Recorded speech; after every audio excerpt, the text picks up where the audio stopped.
Lauren, you weren't dancing this time. What was like? Right. Waka, waka. I was dancing. I was totally dancing. Right. Guys, welcome to the Blazer episode. I've never worn a blazer. What's happening? Since March of 2020, when I started this, I've never worn a jacket.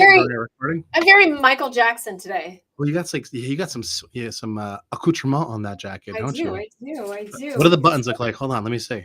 They're like little nautical buttons. Oh, you fancy. You got little anchors. You anchoring down. You're doing a little Vanderbilt in your life. Should we start calling you Captain Jack up in here? I used to call you Lady Buffington, but I can call you Commodore Buffington if you want. Yeah, very military. All right. Well, welcome back, guys. We've got a great show for you today. We're actually going to cover the Bullhorn 2024 Talent Grid Report with our friend Nicole Krensky from Bullhorn. So we're excited for that towards the middle of the episode. Before that, we have the industry news. Lauren and I were both at Staffing World in Nashville. Lauren was much more productive than I was. I did karaoke a bunch of times, to be honest with you. I should have loaded one of the videos up to show y'all me doing karaoke. Lauren, I told you what happened, right? No, you didn't. I just knew that you did karaoke and you were out till 1:30. Danny Ashraf, God bless you, son, was out till 4 a.m. You're calling Danny out. Anyway, all right. So I do Regulate by Nate Dogg and Warren G for karaoke. And I was telling you guys about Santa's Pub. The people who run the karaoke are singers, right? This is Nashville. Everyone's basically a professional singer. There was live music everywhere. So I put my slip in it, and this is a really quick story. I put my slip in, and he goes, "Oh, he's like, Rob, you're up next. Like you're on deck, and this should be very interesting." Like very skeptical of what he was about to experience. Needless to say, by the middle, like after the first verse, Lauren, he was singing the singing parts of the song for me because he was so impressed. So he went from, I made him a believer. I bet you did. Just want to say that out loud. He was a great backup. He was a great Nate Dogg to me being Warren G. Neither of us was, the right shade, but it was a lot of fun. Anyway, he was a really good singer, by the way, like incredible. Did a bunch of songs. And then so that was the unproductive part of it. By the way, also saw my friend who's a singer-songwriter perform at the Listening Room Cafe. So if you go to Nashville, I just gave you two great places to go: the Listening Room Cafe and Santa's Pub. Santa's is much harder to find. Listening Room is near downtown. We had a private concert at one of the. We were. I don't know. I went to one of the hoity-toity events. It was awesome. Did you go to the PAC event? Is that what you did? What's that? We went to the PAC event? I didn't go to the PAC event. It was Monday night, I think, at the board. Oh, yeah. Oh, okay, yeah. And there was a private duo there, and I got there on time, which meant I was early and nobody else was there. And guys, we should slow clap for Lauren being on time. I know, right? Everybody, go ahead and do it. It's very hard for me to get her there. Yeah. Look, poor. I'm not giving you hard. I know. I'm not judging you for it. You're very busy, but it's just. It's a slow Nina Eigerman, God bless her. She's one of my favorite humans. She introduced me to Aaron Pittman. I adore her. But this poor woman was trying to have a conversation with me, and it was like just interrupt us, Maximus. It was bananas. As an example of what you're like at a conference, yes, that is a great example of what you're like. It's a great, yes, interrupt us, Maximus. But we had this great duo. He was on The Voice. She was like me. She's a classically trained musician, and then decided she wanted to do something spicy, and they were so good. They did a version of Amy Winehouse's Back in Black. It was so good. Any hoodle, all of the music there, guys. If you go to Nashville, please you have to see live music. Not that you can avoid it. It's pretty hard to avoid. Like if you don't see live music, you're impressive. So right. I say this all the time that I have traveled the world and seen nothing, because oftentimes we're at a conference, right? And so try if you can to, we got in on Saturday, so we got to do a little bit more. The Lady Leaders have book number 2 coming out in 2025. We're very, very excited. And I think you guys are going to be shocked at how deep we're going in this second book. So we're going to claw in there. All right. Well, I'm looking forward to reading the chapter early, or all of the chapters early, like I usually do. So I have to ask you, what did you think of the content? Okay. Oh, wait. So this was part 1. All right. So we're going to get into the content. So Thrive Live happened first. Correct. I actually went to all the content because I was an attendee. Actually, when I got to Second World, I was working the booth with Clyde Talent, my friends over there, Rod and Shane. By the way, met Shane in person.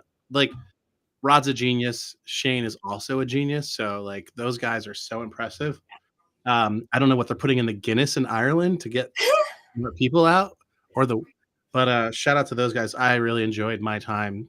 I didn't spend much time with Rod at the booth, but I spent the entire time with Shane, and it was amazing. So, shout out to Shane Gray, the other co-founder at Clyde. But getting to Thrive. So I gave a recap video yesterday of Thrive. I don't know if you got the thread that was pulled through the whole thing, but I did this to Tierney during one of the breakout sessions. Tierney Nettles from UPro. I said, hey, like, it seems to be that we keep talking about successful, and successful being spelled the correct way, which is one word and one L at the end, versus all of the speakers, whether it was Molly Fletcher, who's this incredible agent now, right? Oh my God, the last lady was absolutely hilarious. Susan Packard. Everyone's theme was, you have success full, normal spelling, one L, or success dash FULL with, the incorrect spelling of successful. And I think that was the thread that I heard the entire time. If I had to put a thread too and tie this all together in a neat bow from the content at Thrive, it was really people finding, and this is, Thrive is geared towards lady leaders. There was about the same about the same amount of men as last year there. So shout out to all the allies. You're all right with that. And I really think that was the thread. What was your thread? I mean, it was the content, the stories were incredible, but like, yeah, I got this. I got the same vibe. I think that there is, and I had the great honor of being part of the leadership and content team this year again. And, I think that there's this misnomer out there that you can have it all, right? But what I think goes unsaid, and what I think the theme of Thrive is you can have it all. It's your version of all. Yeah. Right? It's your version. Yeah. It doesn't have to be somebody else's version. Somebody else's version of all is going to be different than my version of all. And when you decide you want to do all, like, for example, I would never have opened Leap Advisory when my girls were home. I just would not have done it. This has been so much work and I love it, but I would not have done it when my girls were still. It's your third baby. It's my third baby, right? I did this after my girls left and left the house, and are flying off. You went from having 3 babies to 4 when you guys found 4 because now I have employees and they're my other babies. All you have is you have 2 businesses that you guys run. So correct, and so my husband and I, we became empty nesters and decided 2 startups was a good idea. But all of that aside, I think that it gave women permission to decide what all meant, what full meant. Full meant. Yeah, that's kind of what I was. When they want to do those things, that having it all, I had it all, even when I had a corporate job, because I got to be at every soccer game and I got to be home at every event. That was all to me at that time. And so, Rob, I think you're spot on with the theme. It's successful, but is your life full? And then I think the when, though, is the additional theme that's there, is we can make these decisions when we feel like we want to. Damn it. Who was the not the speaker that spoke with Joyce? Who was the last speaker? What's her name? I have to go off screen to go read it because I have it on the sticker. Hold on, I'll go. Hold on, I know where it is. I have to go. I can't remember. Fawn. Okay. Yes. Fawn. Okay. Can we talk about how amazingly awkward but cool that woman was? She was so right? awkward and cool. Like, you don't normally say those things together, but that was what it was. So awkward but so cool. And again, it was that same theme of you decide. Yeah. She's like been kayaking. She bought a Winnebago and traveled around the country with a friend, and I don't know. I thought she was very cool. But like, she was about not wasting a single morsel of life. And I thought that her kayaking story with the woman that was 20 years younger than she was, and then gets back and is diagnosed with stage 4 cancer. Yeah. And so, saying when you get up in the morning, oh, I'll do that later, or I'll take that trip later, or I'll save that money later, or I'll do XYZ with my kids later. I'm going to work hard, head down, not pay attention to my family, and be all in on work so that I can do X. Well, you may not be able to do X. So do X now. Yeah, I think that was, yeah. So, okay. So let's transition from Thrive to Staffing World. Staffing World. Yeah. Okay. So there were a couple things that I loved. So first of all, I am a huge Erica Dewan fan. Oh, she was great. Oh my God. The digital body. So I read her book, right at the beginning of COVID, Digital Body Language, because I was really concerned about manners. I actually wrote an article. So like eating and like drinking and all the things that I do on calls normally are terrible. No, right? I'm not worried about the eating or the drinking. I feel like you're shaming me.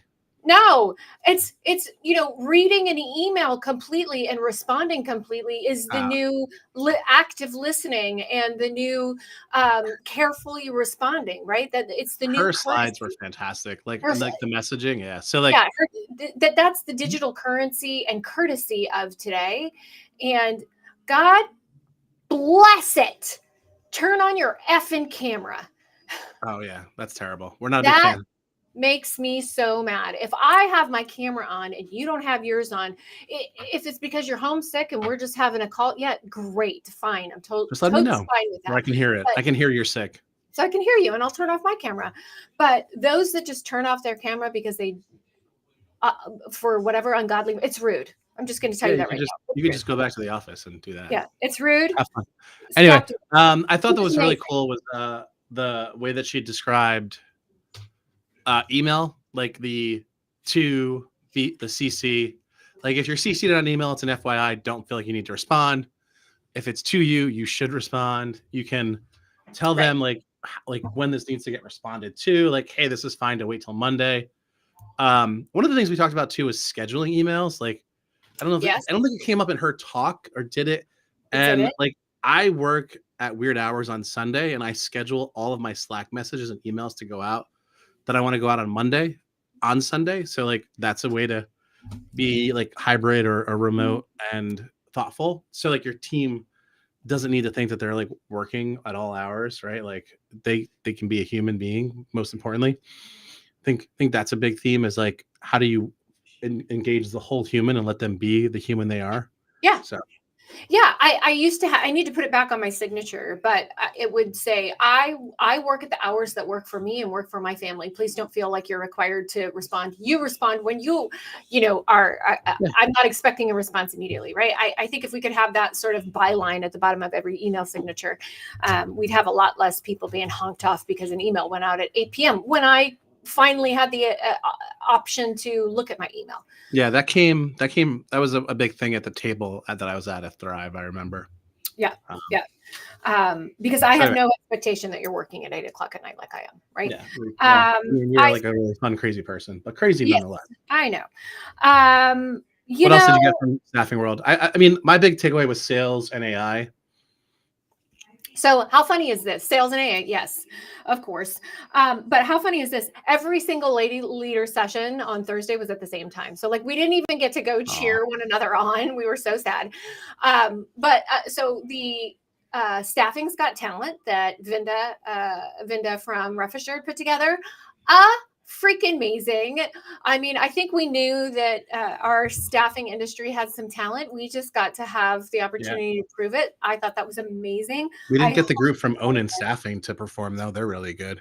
I know. They have their own band. I thought that was fantastic. Art performed, by the way. I know Nicole's in the background here, so Art performed with Linda. He did some Foo Fighters, believe it or not, right? Who knew what he was going to do? Mm-hmm. And then, I'll skip ahead. We got some amazing feedback on our session.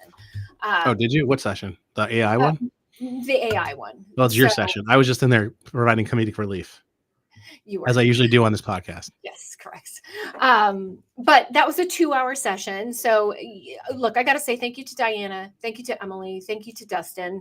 Thank you to Haley. That team works so incredibly hard. They put together an amazing event. Did you see the Family Feud setup that they got for our session on the Idea Council? I heard about it. I was meeting with customers during the Family Feud. It was legit. They legit created a Family Feud game show in the front of no, I had left. Yeah, you were gone. This thing was legit. Like, we had 2 tables. They had Family Feud in front of them. We had like a buzzer. It was so legit. So kudos to those guys. But anyway, you were saying. Leanne told me that the personal branding was awesome. So loved that. And then our AI session. So look, folks, here's the feedback that I immediately got. We're going to close the jacket. We're going to get legit for this. Hold on. Okay, we're going to get legit, guys. Close the jacket. Check this out. I had a line of people coming to talk to me after our masterclass. And the feedback from them, first of all, thank you to everybody who speaking's not easy, in front of a crowd like that. And we were wall to wall. So that's nice. Like, we had a really, really nice full room on Thursday, which I was very grateful for. At the end pretty much at the end of the show. I always get concerned at the end of the show.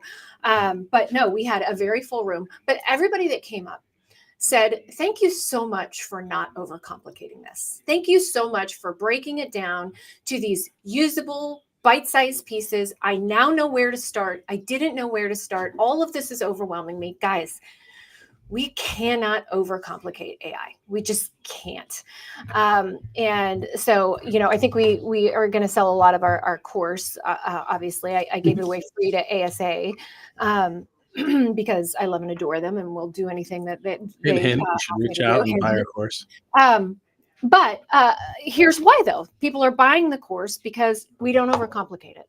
And so if there was anything that people should learn, and there were a couple sessions there that were really complex, made AI sound like this big complex demon it can be, but it's not the way that we use it. That's the whole point of a user interface. Right. Like, you create a good UI, UX, and good workflow so that it's not complicated. Like, you don't need it complicated for a human to use it. Like, let the serious nerds, right? By the way, fantastic. So I listened to the Best One Yet podcast, right? Used to be Robin Hood Snacks. So they call the founders of OpenAI the dragons from Game of Thrones. So they liken them to the dragons of Game of Thrones, because if you have one of the founders, you essentially have one of the dragons of AI, and you could do anything. And I thought that was very appropriate. But those guys can be complicated to the point. I just thought the reference was funny. The way that we're going to use it is simple. And the other thing that, Lauren, I have to say is, I've seen you present a number of times. You were probably at your funniest. So the edutainment was terrific that last week. So yeah, I was feeling pretty spry. So it was, quite educational. What better way to be, right? And funny and educational. No one wants you to read your slides. Please don't do that. Please don't do that. I told the story. I think it was last year. I walked into this finance one, and the dude was sitting on a stool next to a projector reading the slides. And I walked out, and I was like, I do not feel not me, but 6 or 7 people also walked out. I was like, this is probably an interesting topic, but I could read this as an email. So, I need you to give context and color, buddy, not just read your damn slides. It was a great conference. I ate my way through the Gaylord, and it was delicious. The food at the Bullhorn party was great. The food Bullhorn party, was really solid. Party. Everything was good. There was so much going on. You missed the dinner. You went to the steakhouse. I didn't go to that steakhouse, by the way. I should have. I did for the women's Thrive party, and I ate the prime rib at Ravello. It was so good. So shout out. I just came home. Nina also kicked me off my stool when I was eating, so she could take my seat. So there's that. Well, I came home with the meat sweats, so you're in the South. It's allowed. It's just part of the course. All right. Moving on, just real quick before we got 2 more things before we get to our interview. Number 1, the indicator for the week. So shout out to our friends at Staffing Industry Analyst and Bullhorn again for putting out the indicator. This is for last week, or the week ending October 19th. U.S. staffing as a whole is still down 8% year on year, but it's up 1% week over week. So there we go. Small wins, Commercial guys. staffing is up 1.2 week over week and down 7. And somehow professional staffing is down 15 year over year and down -7. Last week, or the week ending October 12th, professional was down 13. So they went down 2 points. And then week over week, they went down 0.3. So professional is feeling it, but in commercial, and I guess the market overall is, they were all at 12 when we started doing these live shows like 3 months ago. So seeing a little bit of trajectory up, but not enough. And then Lauren, our featured technology for the day. Goodness.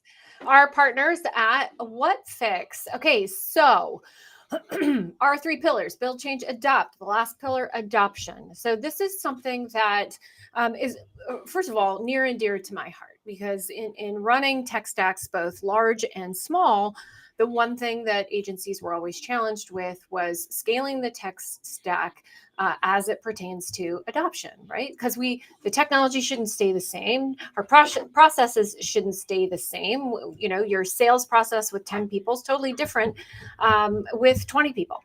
And so we need to make sure that, you know, we maintain configuration, we maintain the process within the systems that we're using. So what better way to do that than with a DAP, or a digital adoption platform?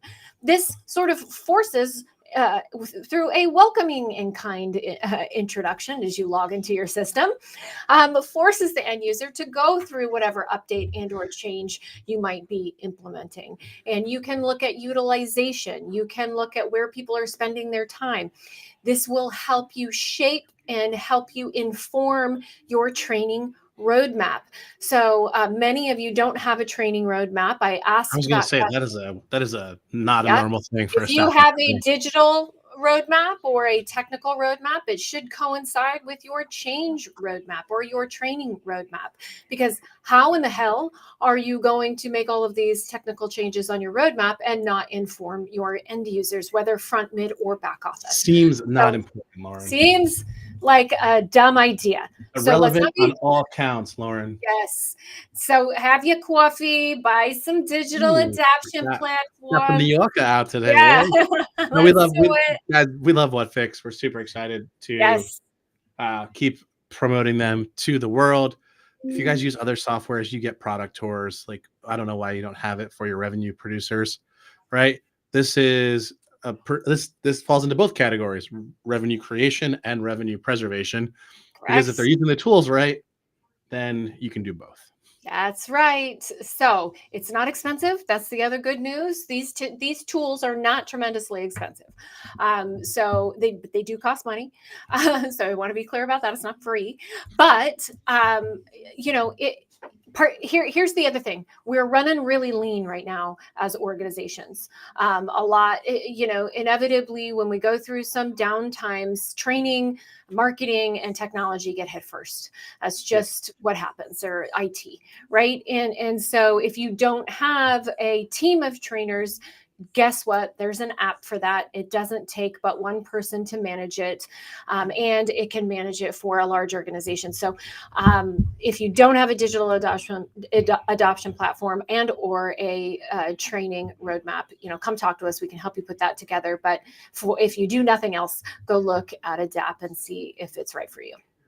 All right. That is whatfix.com. You can scan the QR code or go to the very simple and well-named website that they did. That's not, you know, 3 full words in one email address. And we are like Instagram influencers. We do have a discount code, LeapFix. So if you have a question, we do have a discount code.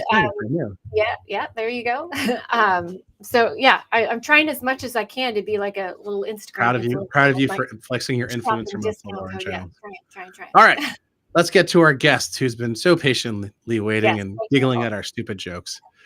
All right. Nicole, how are you? Hold on. I'm trying to get you on here, but it's failing me miserably. There we go. Welcome. Hi. Hello. Thanks for having me. Thanks for being here. For jumping on. We appreciate it. We know always trying to get our good friends over on, especially when they do good research. And so, Nicole, you are a product marketing director for Bullhorn? Yep. Is it specific to a line of product, or is that across the entire product suite, by the way? Nope. So specific to automation and AI for me. Got it. Okay. So she works with my old boss a lot. Hot topic. That's right. The old Mr. Heilman. All right. That's right. Yeah. So anyway, so Nicole's going to be coming on. Oh, I have other QR codes. Sorry, guys. We're going to be talking about the 2024 talent grid report that Bullhorn put out. So that's kind of over my image. And yeah, Nicole, do you want? Well, normally we ask a bunch of like get to know you questions, but I think we should just ask you: have you been to Nashville? I have not been to Nashville. Okay, got it. But Okay, so now you need it's to add on it my to list now. I've been taking notes. Okay, good. We gave you Must be on some your good- list. And how do you feel about barbecue? I'm a big fan. I actually grew up in Brazil, so barbecue Oh, is in my You're blood. a Rodizio fan. That's Mhm. amazing. So Yep. picanha, I have a giant 3-pound picanha sitting in my fridge right now. That's going to get grilled up later today. So Yeah, salt excited. only. That thick, coarse salt. Slap Yep. it on the grill. That's yeah, it. I don't put the skewer through it. Like I don't, so it's just, Yeah, that's okay. That's mostly just for show. At home, Yeah. we wouldn't do it. it is delicious though. Well, now I'm hungry. Sorry. Well, can't help you here. We can send you some, the East Coast can send you some meat, to the West Coast. And You know what? I think in a I timely think fashion. I think I'm going to stay away from meat this week. I think that I Good really choice. did it well last week, so we're going to give my gut a minute to catch up. Yeah, one round of meat sweats was enough for the One month. round of meat sweats is enough. Yes. Well, Thanksgiving is Exactly. coming, so get ready. Right, All right. exactly. So Nicole's here. So the talent grid report, Nicole, you want to give us a quick recap of what it does Yeah. and then maybe some key findings? Yeah, so we put this report out every year, and to generate it, we got insights from, I want to say it's about 2,400 contingent workers across the globe. So that's all over, not just the United States. And that includes respondents who are covering various industries, commercial, healthcare, professional, all generations, all geographies. So it's pretty thorough. And we ask lots of questions to find out, well, what is it that the talent really wants and is really looking for? And I think it can be interesting because we also have sort of our industry trends reports. We take a lot of this information and sort of sort it out by group. And it's really interesting to see where recruiters might think something's important to talent, but then talent comes over and says, nope, that's not what's important to me at all. So we had this go around 3 key takeaways. So the first, and this was at odds with what recruiters thought, the first is that job fit and placement are the most important priorities. So whether it's the right job and the right placement for them, that is more important than a lot of the other factors like speed or communication or anything. The second Recruiters really takeaway. think that was the other way around. What's that? The recruiters really think that was the other way around. So I mean, they thought that like getting a job was more important than getting the right job, and that's not the case. Okay, I guess, sure. Kind of see that. The second takeaway was about AI, and it is really broad. It's that candidates are ready to use AI. So I think we'll probably get into that in a little bit more detail, but that was pretty key finding and also not unexpected. Right. And then the third takeaway was that every single stage of the process impacts loyalty. So every interaction you have is an opportunity to impact that loyalty to make sure that candidates want to work with your firm again. Yeah, the foundation of digital trust is like I believe I've read that it's 7 interactions, right? And if you can believe it in today's, and that's exactly what Erica Dewan was talking about, is creating that digital trust through good behavior, right? Turning on your camera, reading an email in its entirety, and responding accordingly. These are all sort of the new digital manners, and I think this is the same thing, right? I totally agree with you. Yeah, I totally agree. And I think it's interesting when you start talking about AI, when you are having interactions that are both with another person, but also with technology, right? Let's make sure that in those human interactions, we're bringing that humanity forward to make sure that you are building that trust in that way. Yeah. But I do always say this, and I say this in every presentation. I am very polite to AI. Yes, me too. I say please, and I say thank you. I am too, but I make it a habit to say please and thank you when I'm doing my. So iRobot won't come for you. They're gonna be like, "Oh, that's a sweet one." I am not going to be accused. I'm not going to have Optimus breaking down my door because I was rude to AI. So don't be rude. Yeah, don't be rude. It can't hurt. It can't hurt.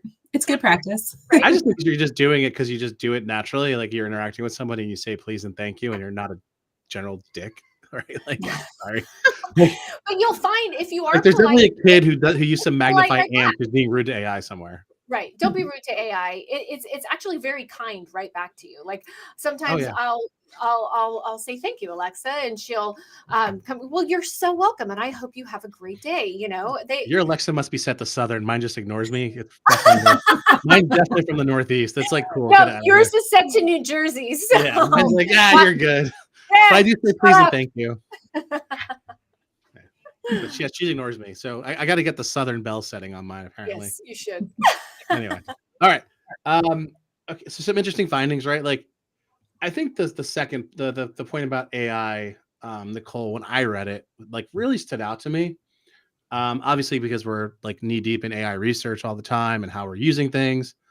But it was like 85% of candidates said that they are comfortable with AI in recruiting if it speeds up the process. And I think I think it was okay. So then the other one, I personalization was big on that one, but then we also have the stat of 79% of candidates are willing to work with AI powered recruiting assistants if it doesn't sacrifice personalization. And I kind of think the speed and personalization kind of go together. So it's not weird that those numbers are not that far off from each other. Yeah. I have I've seen examples of candidates giving more detail to AI. But I like the thing that I said when I first read that stat was, yes, it makes sense because if they're left waiting around, like we said this too, communication is more important, but like if they're left waiting around, they're going to be unhappy. Yep. So I think that.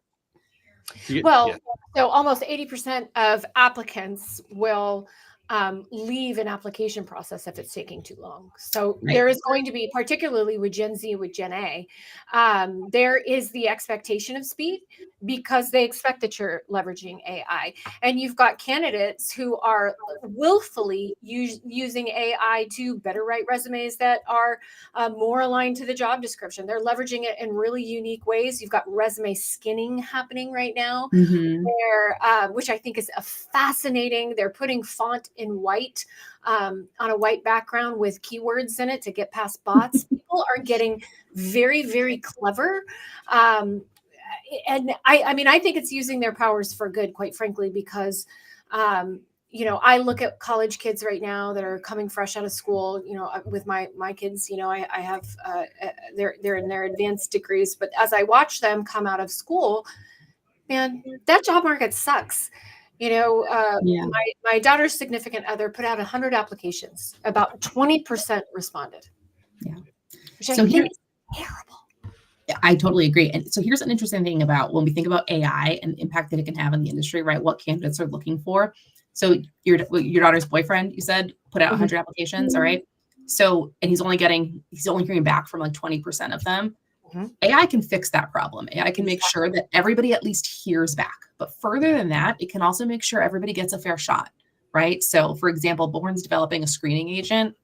So right now, if you think about, if you're a recruiter and you get hundreds of job applications for something, you've got to kind of sort through as many as you can, pull out the ones you think look good from this quick resume review, and then hope that you picked the right ones and then start the screening and interview process and go along, right? You're not looking at everyone.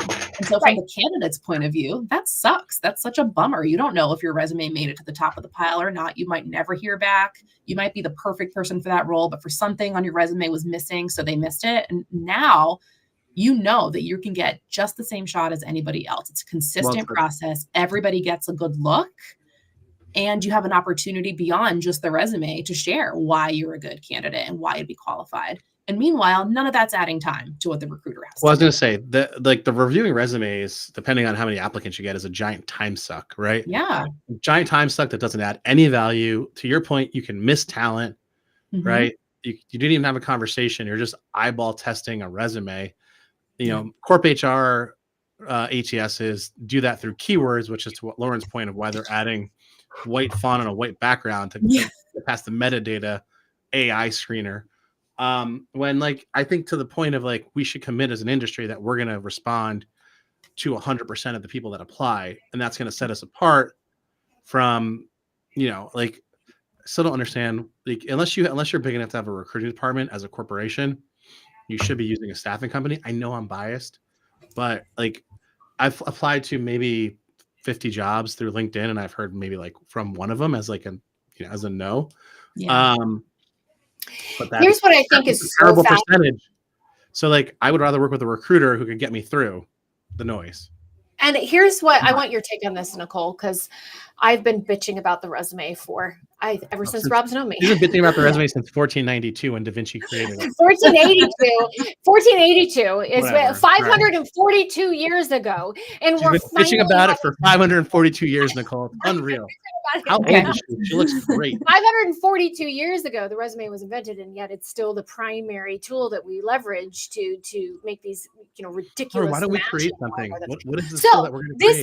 this is what I want to ask Nicole. Oh, she's so I think finally I see technology that is already moving in this direction where we're leveraging all of the conversational data. We're leveraging job application data to better inform, match, and profile. And I think that we're going to get to a point where resumes do become irrelevant, and I think we're on the precipice of that right now. No, I say that very boldly and very. That makes me excited, Nicole, because makes me so excited. 142 years is a long time. 142 years is a long time to bitch. Yeah. So that's as long as I've been wanting. Well, anyway, I digress. But we're about to get a vampire comment. Don't worry. Yes, I just edited myself. But what do you think? What do you think about that, Nicole? So I think you're right. I think that the resume has been a really important tool for a while because as humans, we simply don't have the capacity to look at so much information and pull out the insights quickly and in a way that's efficient, right? So resumes have been hugely important, and you're allowing the applicant to put forward what they want to put forward to show you about their role. But you're right. Now we have AI. AI is capable of looking at vast amounts of data and pulling out the same exact insights, right? So if you think about an applicant you might have in your ATS, instead of just having the resume or instead of browsing through everything to quickly write up a summary, you can have AI do that for you in a second. And it's so quick. And you're right, it can pull in information from phone calls that you've had, from emails that have been sent. And it is able to pull out some of that unstructured data, add it to structured data, and you're getting a more complete picture in much less time. And then I also think when it comes to matching and figuring out who the right person is for the job, right? You don't have to have resumes with this white font with the keywords, right? Because it's going to be about more than just keyword matching. So that's what we're working on at Bullhorn. We're building this search and match process that you can actually pull through a lot more information, a lot more context. We can say, hey, we've seen that for roles like this, people with these attributes, which may or may not have to do with the keywords that show up, tend to be a good fit, or we've seen a lot of successful placements this way. And so AI is really opening up the possibility of using all these different variables that we haven't had access to before because it was just too cumbersome. And I think that people can actually have significantly more meaningful conversations, right? Yes. It doesn't have to just be an interview now. It can be an actual conversation where the candidate can now focus in on the things that they know are important because AI gave them that information. So like you said, candidates with this experience have the propensity of doing better within that organization. They can be so well informed to ask better informed questions in an interview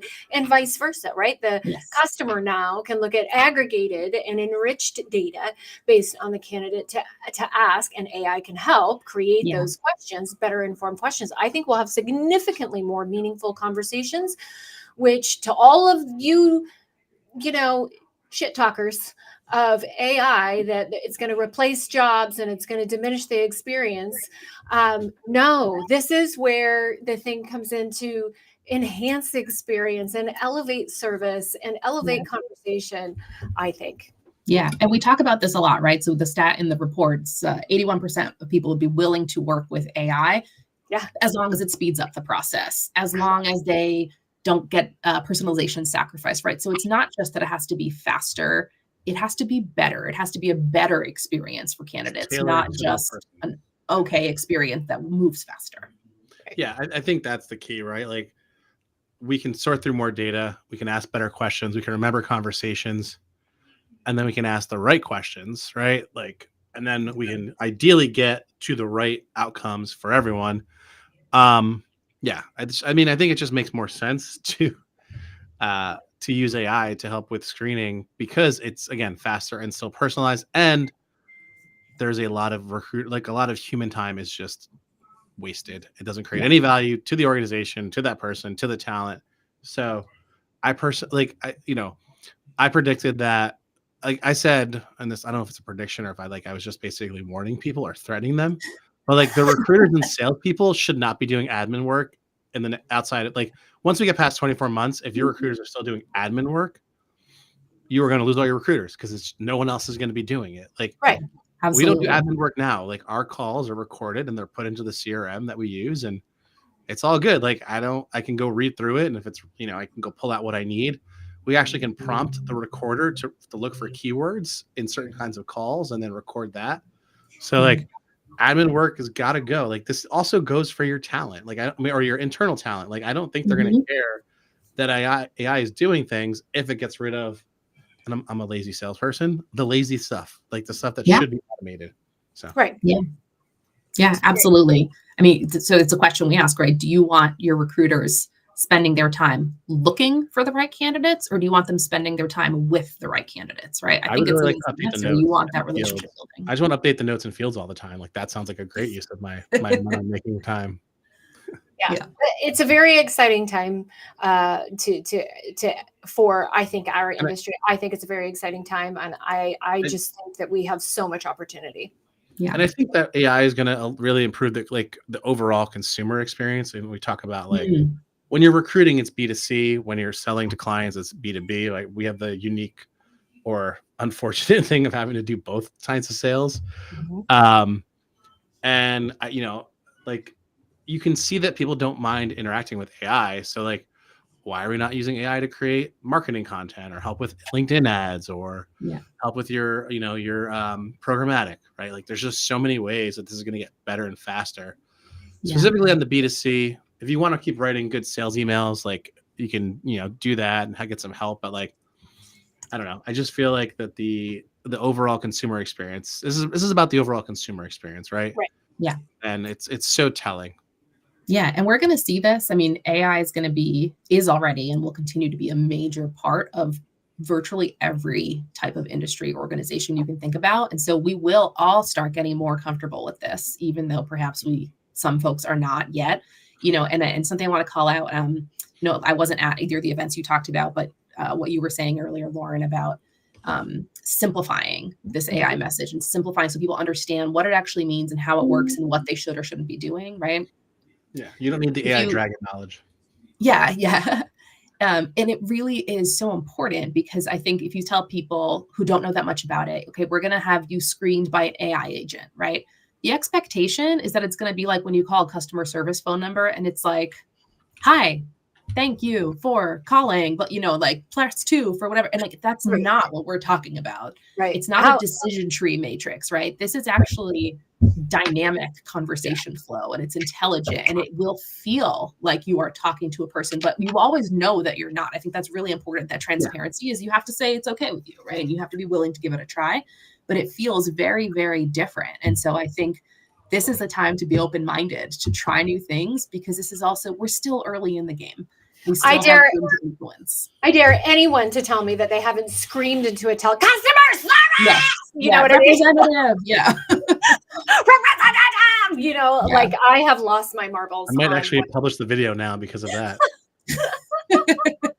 I've lost my marbles on a bot. Yeah, it's so true. It's so true because if it's not good and if it doesn't feel natural, you don't want to waste your time doing it, right? There's nothing more infuriating than feeling like you can't get the message through, you can't get what you need because this technology isn't listening to you. Well, that's changed now. It's very, very different now. Yeah, you're spot on. Yeah, no, I agree. Awesome. So any other takeaways that we missed that you guys want to highlight? Oh, sorry. Yeah, don't. No, thank you so much, Nicole. I mean, like I could talk about AI all day long.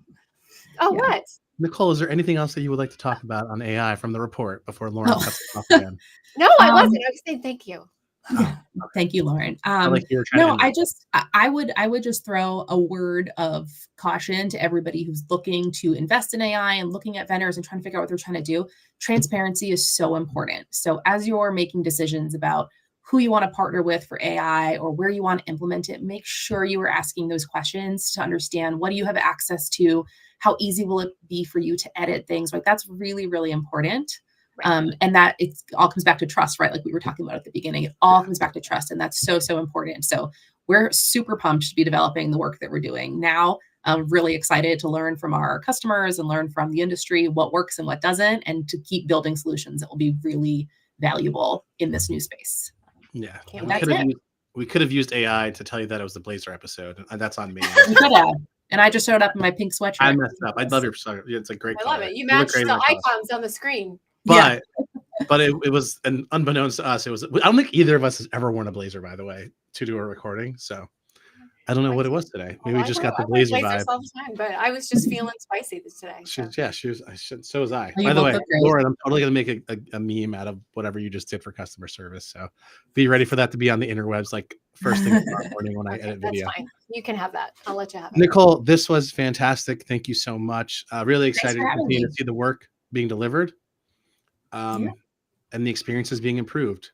Yeah, And great. Thanks for having me. I'm going to be a new observer, watcher, viewer of the pod now. I didn't know this one. Did you enjoy the and we call it the what do we call it? Edutainment. Edutainment? Yes. Yes. Yes. Very It's not much. our Thank word, you it's for somebody having else's me. word.